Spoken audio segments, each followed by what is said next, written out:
చల్లని వారే, కల్లకపట మెరుగని కరుణామయులే.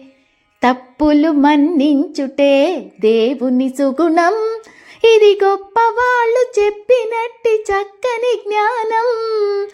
పిల్లలు దేవుడు చల్లని వారే, కల్లకపట మెరుగని కరుణామయులే.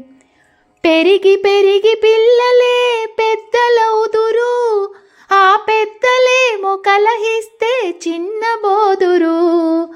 మాయ మర్మమేమి లేని బాలలందరూ ఈ భూమి పైన వెలసిన పుణ్యమూర్తులే. పిల్లలు దేవుడు చల్లని వారే, కల్లకపట మెరుగని కరుణామయులే.